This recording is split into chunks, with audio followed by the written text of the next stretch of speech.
নবীজি মদিনা শরীফ দিয়ে যাচ্ছেন, পাহাড়ি রাস্তা। যাওয়ার সময় নবীজি বলেন ওয়ালাইকুম আসসালাম ওয়া রাহমাতুল্লাহ।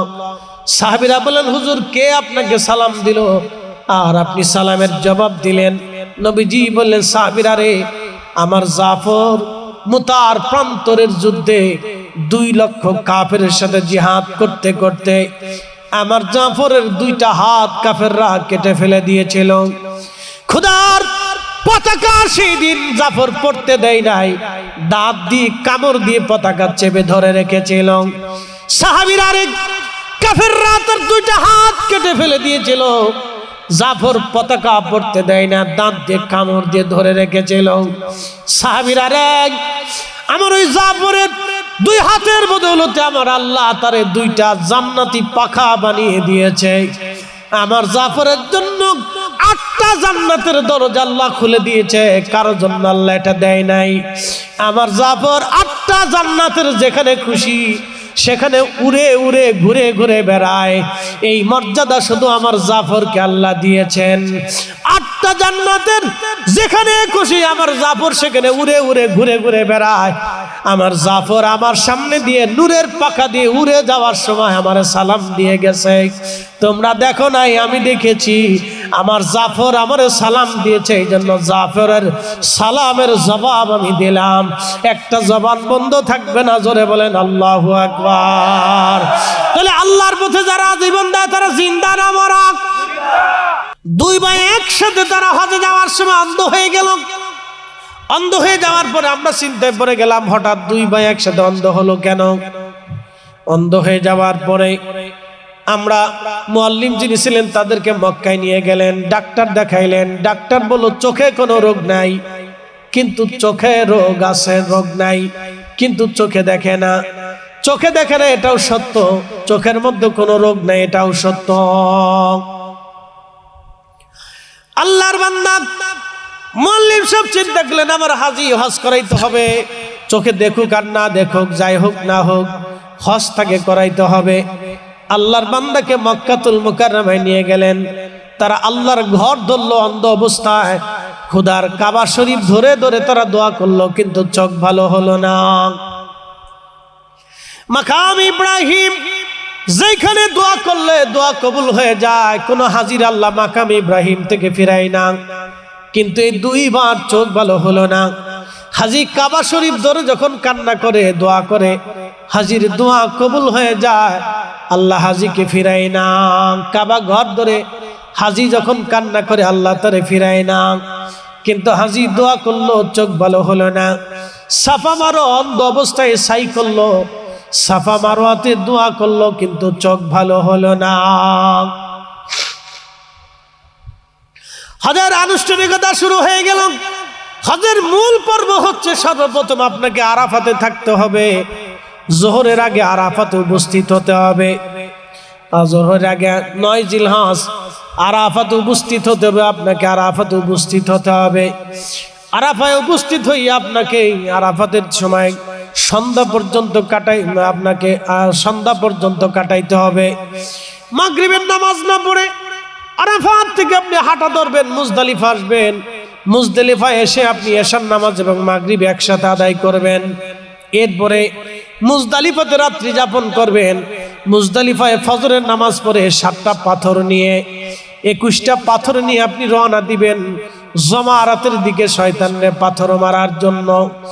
মুজদালিফা থেকে শয়তানকে পাথর মারতে যাওয়ার সময় বহু হাজি মারা যায়। অনেক হাজি অসুস্থ হয়ে পড়ে, শয়তানকে পাথর মারতে পারে না।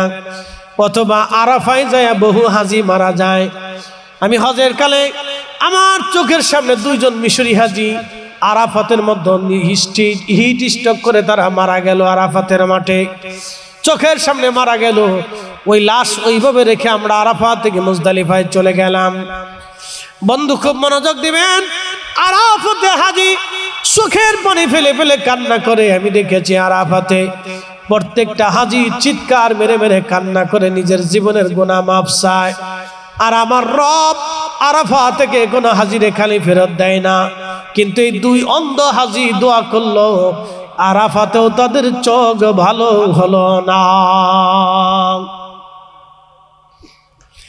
এই দুই ভাই চলে গেল মুজদালিফাতে, দোয়া করলো মুজদালিফায় বসে, কিন্তু চোখ ভালো হলো না।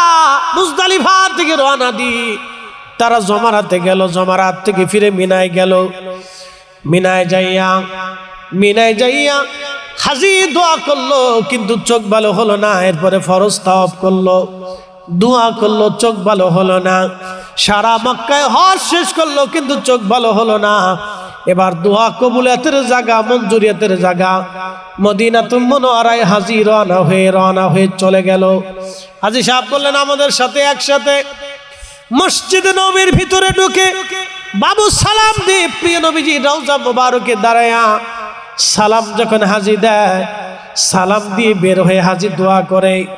এই দোয়া আল্লাহর আসমানে কবুল হয়ে যায়, কারণ রসুলের বরগাহের দোয়া আমার আল্লাহ ফিরায় না। নবী বললেন, মান যারা কবরি ওয়াজাবাত লাহু শাফাআতি ইয়াউমাল কিয়ামাহ। ইমাম তাকিউদ্দিন সুবকি আর শিফাউ সাকামের মধ্যে তিনি হাদিসখানা লিখেছেন। আল্লাহর নবী বলেন, আমার উম্মতেরা রে, যখন আমার রওজা মুবারকে এসে তোমরা আমাকে সালাম দিবা, আর আমাকে সালাম দিয়ে আমার জিয়ারতে দাঁড়াবা, জিয়ারত করে তোমরা চলে যাবা, কিয়ামতের ময়দানে আমি তোমাকে নিয়ে আল্লাহর বেহেশত চলে যাব। একটা জবান বন্ধ থাকবে না, জোরে বলেন আল্লাহু আকবার। মদিনা শরীফে যাওয়ার আশা আছে না নাই? কার কার আছে? হাত একটু উঁচা করেন তো দেখি না। নারে তাকবীর, হাত নামান। যদি সামর্থ্য হয় তাহলে মদিনা শরীফ থেকে ঘুরে আসবেন, আল্লাহর হারামে যায় হারাম ধরে দোয়া করে আসবেন। ও হাজি ও বদরগঞ্জবাসী, ভালো করে শুনে যান। আল্লাহ রসুলের বরগাহে দাঁড়ানো চারটেখানি কথা না। আমি দেখেছি বহু হাজি এইখানে যাইয়া ছবি তুলে ভিডিও করে, আমার কাছে খুব খারাপ লাগলো। রওজা শরীফে হাজি যাইয়া ভিডিও করে, কিন্তু হাজি জানে না আল আনবিয়াউ আহইয়াউন ফি কুবুরিহিম ইউসাল্লুন। আল্লাহর নবী বললেন, সমস্ত নবীরা কবরে জিন্দা, কবরে তারা নামাজ আদায় করে। একবার জোরে বলেন আল্লাহু আকবার। সব নবীরা কবরে জিন্দা, কবরে তারা নামাজ পড়ে। ওয়ালা তাকুলু লিমান ইউকতালু ফি সাবিলিল্লাহি আমওয়াত। আল্লাহর পথে যারা মারা যায়, আল্লাহর পথে যারা জীবন দেয়, তোমরা তাদেরকে মৃত মনে করিও না। বাল আহইয়া, তারা জিন্দা। একটা জবান বন্ধ থাকবে না। জোরে বলেন তারা কি? জোরে বলেন তারা কি? এই কোরআনের কথা না আমার কথা? বুলটুল আছে? এই আল্লাহর কোরআন বলতেছে তারা জিন্দা। তাহলে আমার নবী রওজা শরীফে জিন্দা আছে না নাই? জোরে বলেন আছে না নাই? তাহলে কোরআন মিথ্যা হবে, আকাশ ভেঙে যাবে, পৃথিবী পুড়ে যাবে, সাগর শুকিয়ে যাবে, কোরআন মিথ্যা হবে না। কথা ঠিক আছে কিনা? শুধু কিছু টাকা মানুষেরা হাওলাত দেন, হাওলাত দিলে বুঝবেন আমানত কারে কয়। হাওলাত দিলে বুঝবেন আমানত কারে কয়। হাওলাত আলার পিছে পিছে দৌড়ায় যান, শেষ হয়ে যাবে। আপনি এমন ভাবে দৌড়াবেন জুতা শেষ হয়ে যাবে, তারপরেও আপনার হাওলাতের টাকা ফিরে পাবেন না। এইভাবে মানুষের আত্মবিশ্বাসগুলি নষ্ট হয়ে গেছে। কিস্তির দোকান, গ্রামীণ ব্যাংক আশা ব্যারাক সেরাক ধরায় ফেলছে, আর বলতেছে আপনারা টাকা নেন কিন্তু সুদ দিয়ে যান। 1 লাখ টাকা নিবেন কিন্তু সুদ আমারে দিবেন 20,000। কিস্তির দোকান খুলে বসছে, লক্ষ লক্ষ মানুষ সুদের সাথে জড়িয়ে গেছে। আল্লাহ নবী বলেন, আমার উম্মতেরা কিয়ামতের আগে সুদের সাথে সরাসরি জড়াবে, নালি প্রত্যক্ষভাবে জড়াবে, নালি পরোক্ষ জড়িয়ে যাবে। আমার উম্মত সুদ থেকে মুক্ত হতে পারবে না, সুদের সাথে জড়িয়ে যাবে। কারণ অর্থনীতি সুদের উপরে ব্যবস্থা, অর্থনৈতিক ব্যবস্থা সুদের উপরে চলে আসবে।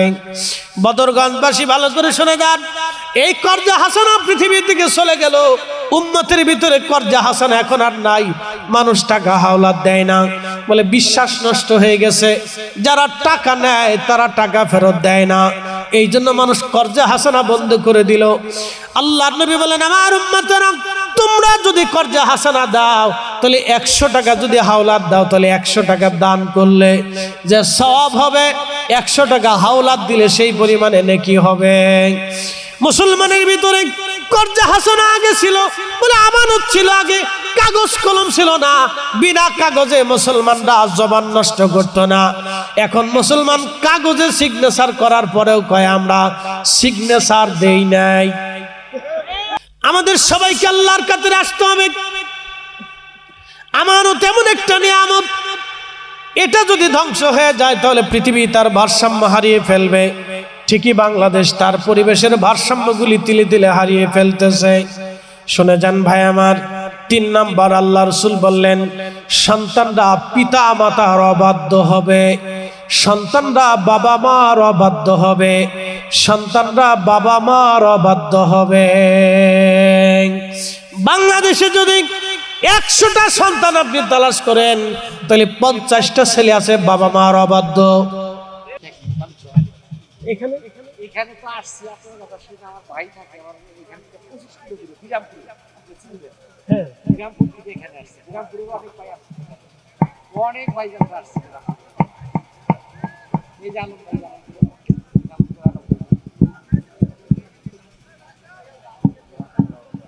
নিচে নিচে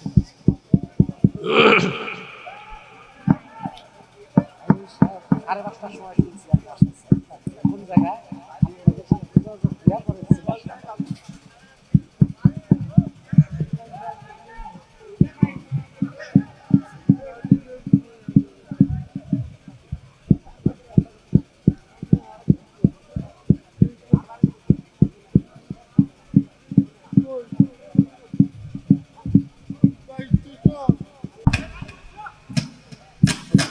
hello hello hello hello hello hello hello hello hello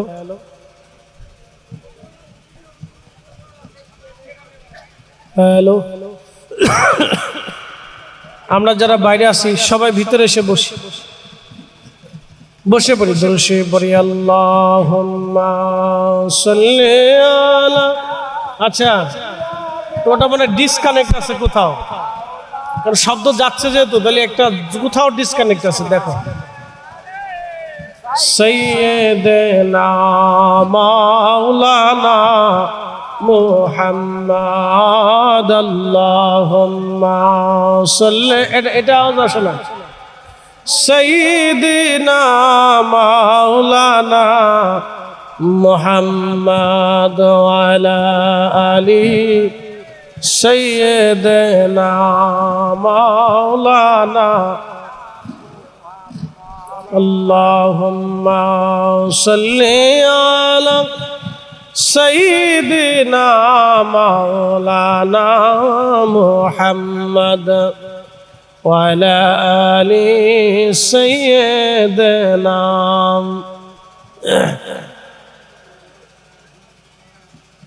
বক্সের লাইনটা একটু চেঞ্জ করে দাও না। দেখো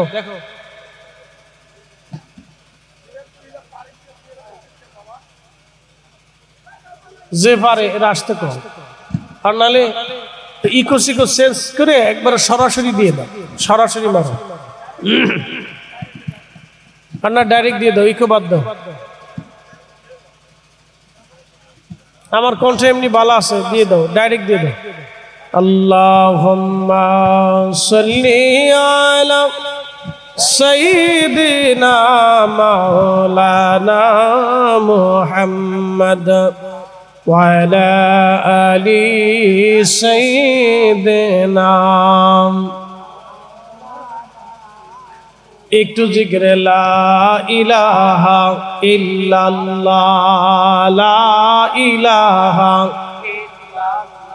ও লা ইলাহা হাসবি রাব্বি জাল্লাল্লাহ মা ফি কলবি গায়রুল আহা নূর মুহাম্মদ পড়ি লা ইলাহা ইল্লাল্লাহ লা ইলাহা ইল্লাল্লাহ লা ইলাহা ইল্লাল্লাহ মুহাম্মাদুর রাসূলুল্লাহ সাল্লাল্লাহু আলাইহি ওয়াসাল্লাম।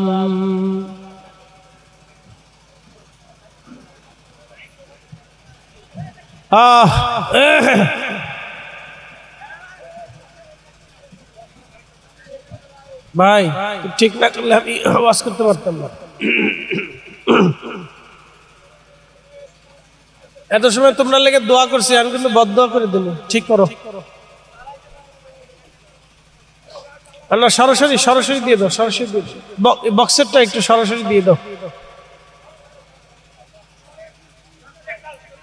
দাও দাও দিয়ে দাও, সরাসরি দাও। আমি কি এভাবে ওয়াজ করা যায়? এটা হলো? তুমি বল, এটা হয়?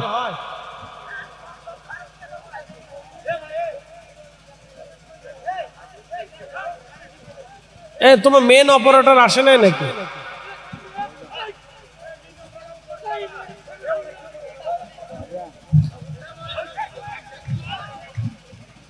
আমরা যারা বাইরে আছি সবাই সবাই ভিতরে চলে আসি।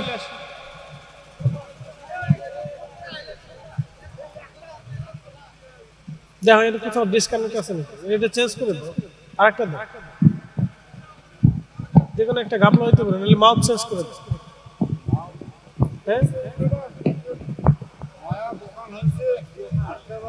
কি সমস্যা? সমস্যাটা কি তো বুঝলাম না। কানেকশন মাঝে মধ্যে যায় আবার যায় না, সাউন্ড তো যাচ্ছে, হঠাৎ যায় আবার বন্ধ হয়ে যায়। উঠাও উঠাও, আর নাহলে ইকো বাদ দিয়ে সরাসরি দাও।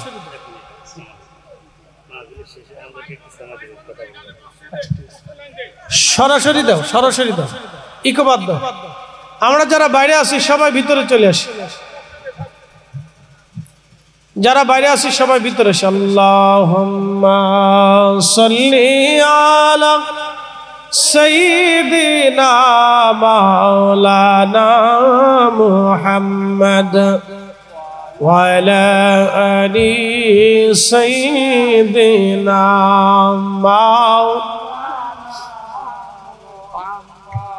তুমি আল্লাহর প্যারা হাবিব, তোমার তুলনা নাই কেউ, তোমার মতো আকাশ ভ্রমণ করেনি কোন পয়গম্বর। আল্লাহুম্মা সাল্লি আলা মাওলানা মুহাম্মদ ওয়া আলা আলি সাইয়্যিদিনা মাওলানা। আমি বলছি না, আল্লাহ বলছে। তাহলে আমাদের রাসূল জিন্দা না মারা? তিনি রওজা শরীফে জিন্দা, এটা আরেকটা জগতের জিন্দা। শরীফ পদ্ধতি না, এই পদ্ধতি ভিন্ন। তিনি দেখেন, তিনি আপনার সালাম শুনেন, তিনি আপনার জন্য দোয়া করেন, তিনি রওজা শরীফে নামাজ পড়েন, তিনি রওজা শরীফে অবস্থান করতেছেন। এই জন্য হাজীদেরকে লা তারফাউ আসওয়াতাকুম ফাওকা সাউতিন নবী, কোরআনুল কারীমের আয়াত রওজা শরীফের উপরে লিখে দেওয়া হয়েছে। ইয়া আইয়ুহাল্লাযীনা আমানু, এই ইমানদার, লা তারফাউ আসওয়াতাকুম ফাওকা সাউতিন নবী, সাবধান, তোমাদের গলার আওয়াজ যেন এই নবীর আওয়াজের উপর দিয়ে বেড়ে না যায়। এখানে আওয়াজ নিচু করবে, জোরে আওয়াজ দেবে না।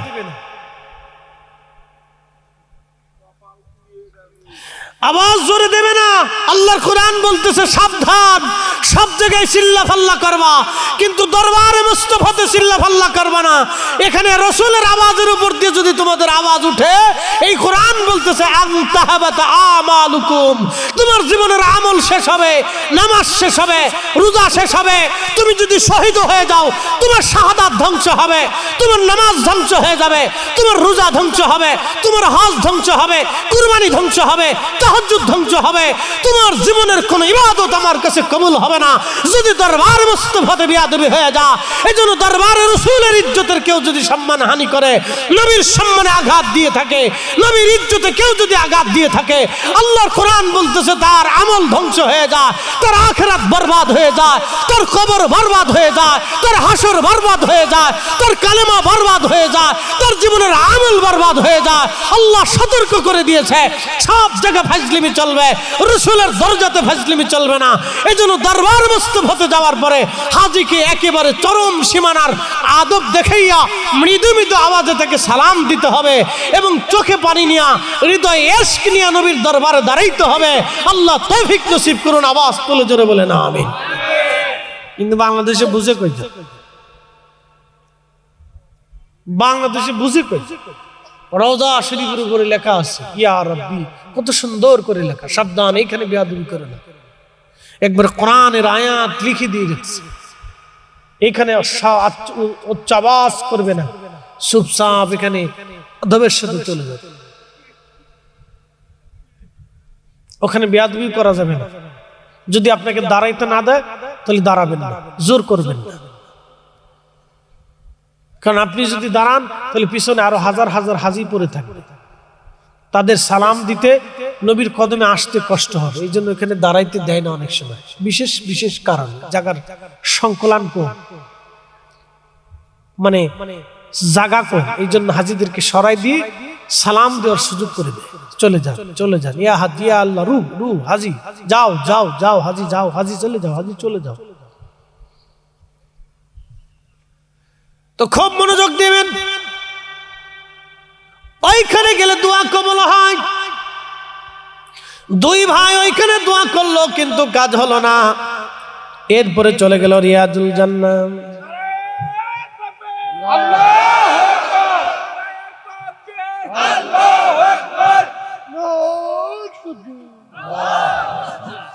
আরে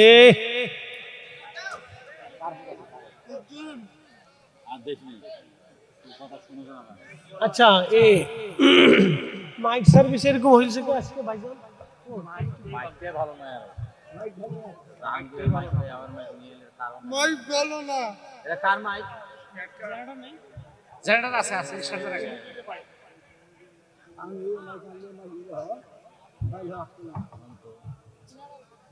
কি বলি মানে ভাষা খুঁজে পাই না। গত বছর সব সুন্দর ছিল, আমাদের ওখানে সবই সুন্দর ছিল, শুধু মাইকটা সুন্দর হলো।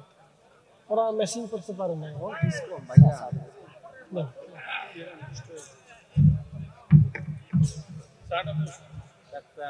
ভাষাটা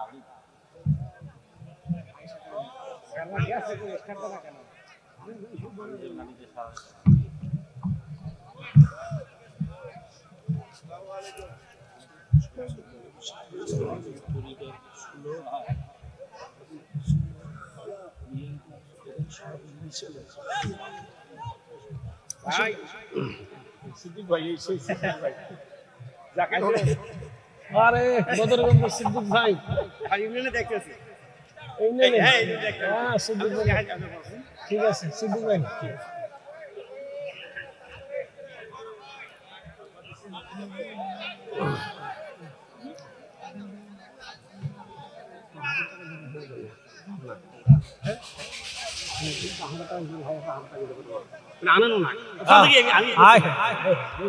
সেই লোক ভাই বলে না, এখন ভালো ভাইজান, এখন সামাইকের সাউন্ড ভালো, দেখা যাক, বাতি দিয়ে তোকে দেখা যায় না, দেখা যাক যে কি হয়।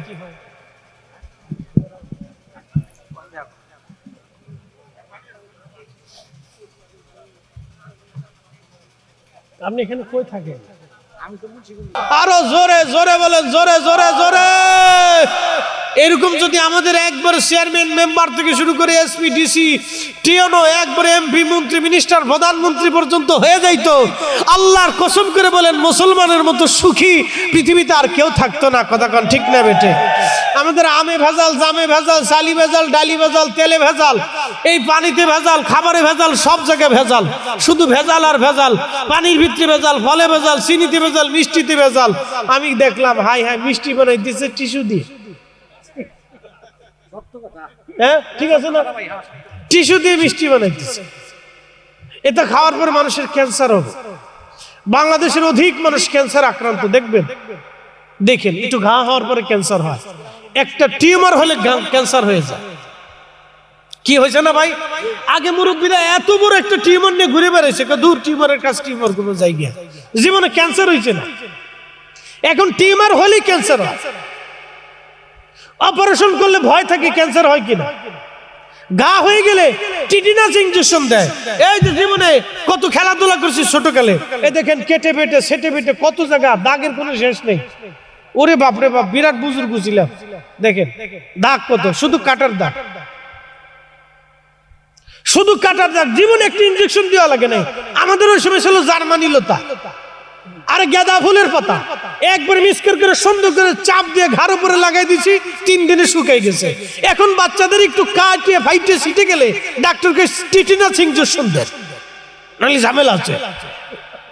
তার মানে কি বুঝতেছেন? চালি ভেজাল, ডালি ভেজাল, তেলে ভেজাল, খাবারে ভেজাল, নিত্য প্রয়োজনীয় খাবারের ভিতরে ভেজাল, বিস্কিটে ভেজাল, চকলেট ভেজাল, দুধের ভিতরে ভেজাল। সেদিন খবরের ভিতরে দেখলাম দুধ বানাইতেছে এমন এক মেডিসিন পাউডার দিয়ে 1 ফুটা মারলে 1 কেজি দুধ হয়ে যেতেছে। 1 বড়িতে 10 কেজি হয়, 1 বড়িতে 10 কেজি হয়। এগুলো খাই খেয়ে মানুষের ক্যান্সার হচ্ছে। বলে ফিরাবে কে? ফিরাবে কে? আমরা ফিরাবো, তো রাষ্ট্রের দায়িত্ব। কথা কন না, এই আস্তে কন, ডরাইতেছেন না আপনারা? দায়িত্ব কার? রাষ্ট্রের। একসাথে বলেন দায়িত্ব কার? জোরে বলেন দায়িত্ব কার? আমার খাবারের নিরাপত্তার দায়িত্ব কার? আমার জীবনের নিরাপত্তার দায়িত্ব কার? রাষ্ট্রের দায়িত্ব। রাষ্ট্র দায়িত্ব পালন করবে, এটা দুনিয়াবি। আল্লাহ তো দিবে সবকিছু, কিন্তু রাষ্ট্র হচ্ছে দুনিয়াবি বিষয়। দুনিয়াবি বিষয় বলতেছি, আমার খাদ্যের নিরাপত্তা, অর্থাৎ আমার এই যে খাবারটা খাবো এটা যেন অরিজিনাল হয়, পানিটা যেন অরিজিনাল হয়, পানিটা যেন ফ্রেশ হয়, ভালো হয়। সৌদি আরবের পানি আর বাংলাদেশের পানির ভিতরে আকাশ পাতাল ডিফারেন্স আছে। সৌদি আরবের দুধ বাংলাদেশের দুধের মধ্যে পার্থক্য আছে। সৌদি আরবের ফল বাংলাদেশের ফলের ভিতরে পার্থক্য আছে। আমি মধুপুরে গেছি টাঙ্গাইলে, বললাম ভাইরে ঢাকার আনারস খাইলে ওই ফরমালিন টরমালিন থাকে, তোরা বাগান থেকে আমার আনারস কেটে দে। হুজুর লাভ নাই। আমি বললাম টাকা দিবানি, অসুবিধা নেই, তোরা ডরাইস না। হুজুর তাও লাভ নাই। বলে আমি গেলাম কি ঢাকার আনারস যা, মধুপুরের আনারস তা। বললো কারণ কি? একবারে গাছের ভিতরে ইনজেকশন মেরে দিচ্ছে।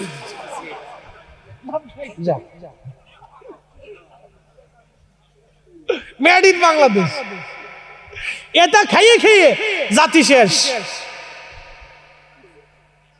শেষ। এই জন্য নানান ধরনের জটিলতা। এই শোনেন, আমাদের দেশের মানুষ কিন্তু খাবার কম খায় না, ভালোই খায়, যা খায় খারাপ খায় না। কিন্তু যা দেখেন সৌদি আরবের 10 জন মানুষ দাঁড়া করান আর বাংলাদেশের 100 জন মানুষ দাঁড়া করান, রাত দিন তফাৎ হবে। সৌদি আরবের 70 বছরের মানুষ বিয়ে করে, বাংলাদেশের 70 বছরের বুড়ারে ট্রেজারে কইরা কান্দে কইরা তারপরে হসপিটালে ঘোরার লাগে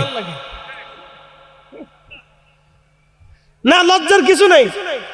মদিনা মসজিদের ইমাম শেখ আব্দুর রহমান হুজাইফি 40 বছর ধরে তিনি মদিনার মসজিদের ইমামতি করেন। একসাথে করেন আল্লাহু আকবার। কত বছর? 40 বছর ধরে তিনি মসজিদে নববীর ইমাম। ওদিকে মক্কাতে আব্দুর রহমান সুদাইসি আর হাফিজাহুল্লাহ, আর একদিকে হচ্ছে আব্দুর রহমান হুজাইফি হাফিজাহুল্লাহ। দুইজনে দুই স্থানের ইমাম, 40 বছরের ইমাম, সবচেয়ে প্রবীণ পুরাতন ইমাম। আব্দুর রহমান হুজাইফি সাহেব তিনি 60 বছর 65-70 বছর বয়সে তিনি আবার বিয়ে করছেন। অসুবিধা নাই তো, তার সামর্থ্য আছে। একসাথে কোন আল্লাহু আকবার। না আরো জোরে কর। কি আপনারা খুশি হন নাই? যারা বুড়া আছেন তারা খুশি হয়ে জোরে কোন আল্লাহু আকবার। আর নিয়ত করেন যে আল্লাহ যেন আপনাদের তৌফিক দেয়। এই কথা যদি আমার দাদি শুনে তাহলে কেউ যে এই হুজুর আর জীবনে দাওয়াত দিও না। এই হুজুর আমরা বাড়ি যুদ্ধ লাগানোর জন্য আইছি, হুজুরের মতলব বালা না। আর যার দাদি মরে গেছে তার তো কোনো টেনশন নেই, অসুবিধা নেই। সে কবরতে চিন্তা আছে, যাক আমার স্বামী কাম সেরে লেগেছে। এসব খাদ্যাভ্যাস, খাবারের কারণে আমাদের শারীরিক দুর্বলতা, পুষ্টির অভাব। মূলের দিকে ফিরে চলে যাচ্ছি। ভাই আমার কথাগুলি ভালো করে শুনে যাবেন।